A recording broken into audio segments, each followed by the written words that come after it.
Di pantay dapat.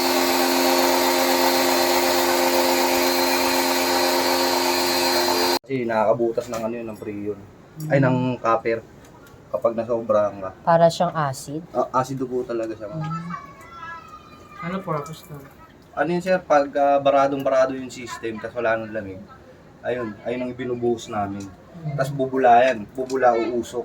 Tapos susuka lahat ng dumi niya, makikita niyo talaga malulutang. Yung ganung, kunyari, sobrang Ayan dumi. assessment mo kanina. Dapat lagyan na ng ganun. Hindi pa naman sir.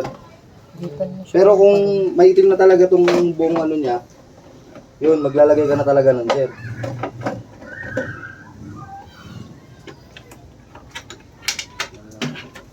Kaya okay lang binibidyo kita. Okay naman.